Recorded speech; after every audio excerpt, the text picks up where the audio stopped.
దూపాటి వీరయ్య నాయన గారు కొన్ని విషయాలు నాయన సమయాలకు ఇప్పుడు అందరూ చాలా చక్కగా 5 నిమిషాలు 6 నిమిషాలు 7 నిమిషాలు ఇలాగా అందరూ కూడా మాట్లాడి మనకి చాలా సమయాన్ని ఎక్కడ తేడా లేకోకుండా వెచ్చించకుండా వృధా చేయకోకుండా అమృత తుల్యమైనటువంటి విషయాలు అందరూ కూడా తెలియజేశారు. మిగతా వారు కూడా అట్లాగనే అందాక ఉన్నన్న నాయనని సమయానుకూలంగా చూసి ఆ 6-7 నిమిషాలు లోపులోనే ముగించాలని చెప్పి మీ అందరికీ కూడా మనం చేస్తూ ఇప్పుడు దూపాటి వీరయ్య నాయన గారు మాట్లాడతారు.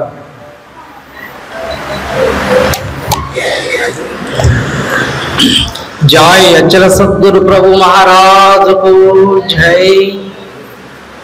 మా గురుదేవులైనటువంటి నిర్గుణానంద పూర్వ రాములయ్య గారికి జై. మాతా లక్ష్మమ్మ అమ్మగారికి జై. జై జై శ్రీధర శివరామ దీక్షితుల వారికి జై.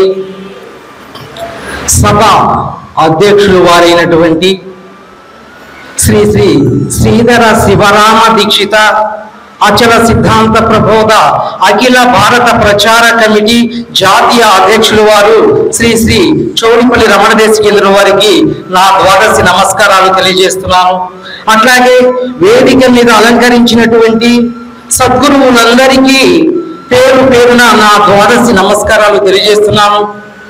ముఖ్యంగా ఈ యొక్క పెద్ద తిరుపతి పట్టణంలో ఎంతో గొప్పగా అచల మహాసభలు ఏర్పాటు చేసి ఈ యొక్క అచల బోధనం దశ దిశల యందు అందరికీ వ్యాపింపజేయాలి అనేటువంటి సదుద్దేశంతో మరి ఈ యొక్క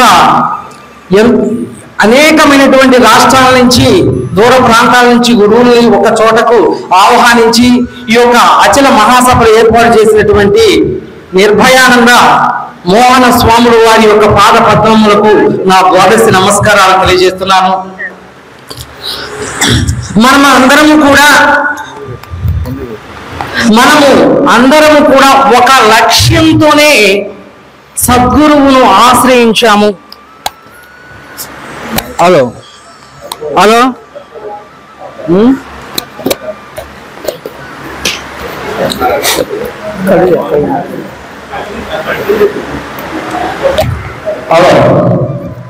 మనందరం కూడా ఒక లక్ష్యంతోనే సద్గురువును ఆశ్రయించాము. ఏమిటి ఆ లక్ష్యము అంటే జనన మరణ రహితం అవ్వటం. అదే ఆ ఒకే ఒక లక్ష్యంతో మనము సద్గురువును ఆశ్రయించాము. ఈ జనన మరణాలను రహితం చేసుకోవాలి అంటే ముందుగా మనము విలువైనటువంటి స్థానంలో ఉన్నాము కనుక ఆ అవకాశం యొక్క మానవుడికి మాత్రమే ఉంది. ఎందుకంటే పరమాత్మ సృష్టిలోని సమస్త జీవకోటిలో ఉత్కృష్టమైనటువంటిది ఈ యొక్క మానవ జన్మ.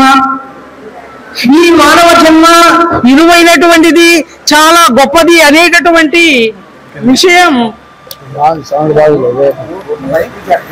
ఈ యొక్క విషయం అందరికీ తెలిసినటువంటిది. మానవ జన్మ చాలా గొప్పది, విలువైనటువంటిది అనేకటువంటి విషయం అందరికీ తెలుసు. ఎందుచేత గొప్పది అంటే పరమాత్మచే ప్రత్యేకముగా ప్రసాదింపబడినటువంటిది ఈ యొక్క విమర్శ జ్ఞానము. ఈ యొక్క విమర్శ జ్ఞానము చేత సత్యములను ఈ మైకు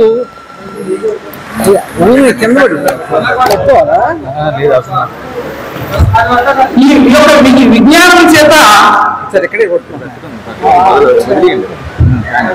ఈ యొక్క విజ్ఞానం చేత సత్యములను ధర్మములను న్యాయములను అది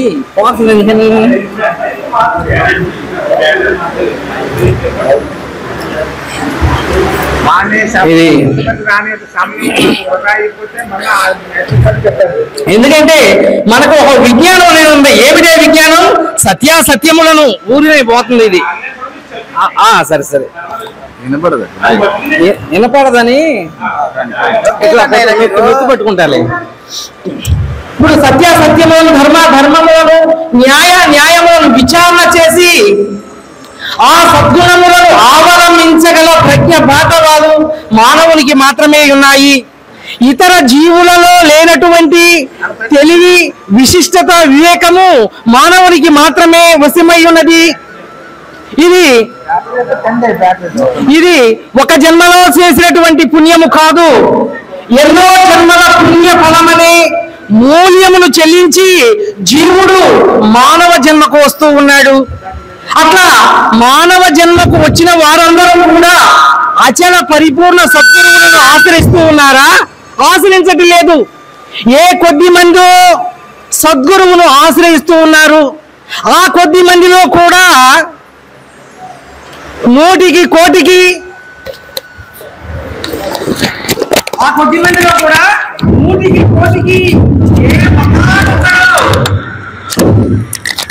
గురువులు అంటి పెట్టుకొని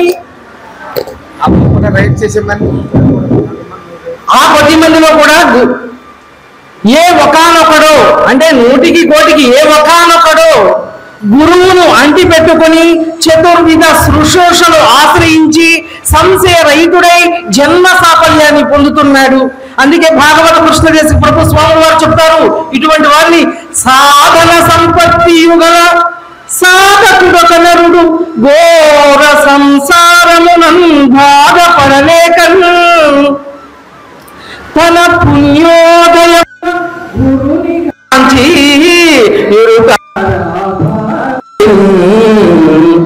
చరణని మొక్కి మరి మాదియుక్తి బోధా చేయుము పుణ్య పురుషామా పోట్లకు సాధించదగు ముఖ్య సాధనాయనే పల్గే ఇరుతారా భక్తి చరణని మొక్కి మరి మారియోక్తి. సాధన సంపత్తి కలిగినటువంటి ఒక మానవుడు, మానవ జన్మెత్తినటువంటి వాడు గురువును చేరి, ఏ గురువుని? అచల పరిపూర్ణ సద్గురువును చేరి, అయ్యా ఈ జనన మరణమైనటువంటి భయంకరమైనటువంటి సంసార చక్రమును నేను ఏ విధంగా ఛేదించగలను? అందుకు తగినటువంటి సాధన ఏదైతే ఉన్నదో ఆ సాధన నాకు తెలియజేయండి దయచేసని ఆ శిష్యుడు గురువుని అర్థిస్తూ వేడుకుంటున్నాడు. అప్పుడు గురువు సాంఖ్య తారక అమనస్క పరిపూర్ణములను చక్కగా బోధించి, నాయన ఈ ఎరుక అనేటటువంటిది లేనటువంటిది, ఉన్నది పరిపూర్ణము, ఈ లేనిది లేనదిని దృఢమైనటువంటి బోధ చేసి, ఎందుకంటే తానున్నంత వరకు తప్పచ్చన్న అన్నాడు. మరణ భీతి చేత మహావాక్యములు భూమిని బ్రహ్మమే తానని పలుకు గాని తానున్నంత వరకు తప్పదు జన్మము. కనుక తాను రహితమయ్యేటటువంటి యొక్క అచల పరిపూర్ణ బోధన తెలుసుకొని ప్రతి ఒక్కరూ కూడా జనన మరణ భ్రాంతి రహిత స్థితి పొందాలని కోరుకుంటూ సెలవు తీసుకుంటున్నాను. జై అచల సద్గురు ప్రభు మహారాజుకు జై. చాలా సంతోషము. చక్కగా మనకి ప్రతి ఒక్కరూ కూడా జనన మరణ భ్రాంతి రహిత స్థితి పొందాలని చెప్పేసి చెప్పాడు. కృష్ణ ప్రభువులు ఒక మాట చెప్తారు మనకు,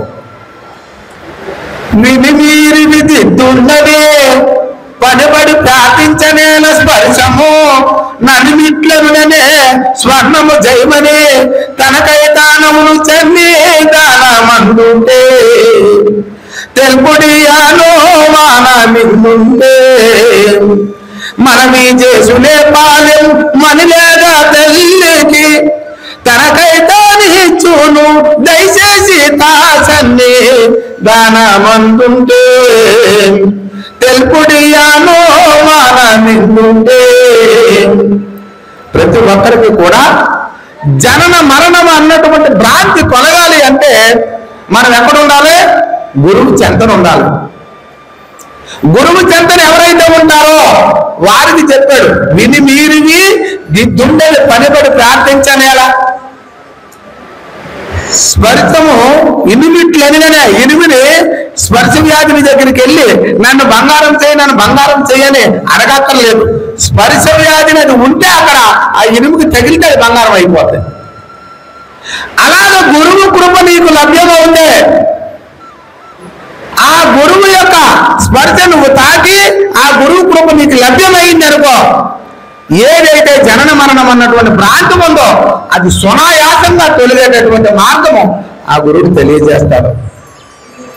అందుకు విరిమీరిమి దిద్దుండని పనిబడి ప్రార్థించనేలా స్పర్శము నిమిమిట్లేనే స్వర్ణము చేయమని తనకైతానములు సన్నిధానమందుంటే తెలుపుడి అని మానమిందుంటే మనవి చేసుడే పాలెమ్మని లేక తెల్లికి ఆ లేక ఆ దూడకి పాలెమ్మని అడగక్కర్లేదు. ఆ సన్నిధానంలో ఉన్నప్పుడు ఆ లేకకి ఆ దూడ పాలిస్తాడు. అలాగా గురువులు ఇప్పుడు మనకెప్పుడు ఉదయం నుండి ఇంచుమించు 11 గంటల నుండి ఇప్పటి వరకు కూడా అనేక మంది పెద్దలు ఇంతకు ముందు ఒక సభ, అంతకు ముందు ఒక నిర్ణయ సభ, పెద్దలందరూ కూడా అనేక సుదీర ప్రాంతాల నుండి విచ్చేసి ఎన్నో విషయాలు చెప్తున్నారు. వారు చెప్పేటటువంటి విషయాలన్నీ కూడా ఏదైతే పునరపి జననం పునరపి మరణం అన్నటువంటి భ్రాంతి తొలగించుకోవలసినటువంటి విధానం ఉందో దానిని తొలగించేటటువంటి యొక్క పద్ధతినే ఈ యొక్క అచల గురువులు అందరూ కూడా తెలియజేసేటటువంటి మార్గము. కాబట్టి అటువంటి చక్కని విధానాన్ని మనకి దూపాటి వీరయ్య నాయన గారు తెలియజేశారు.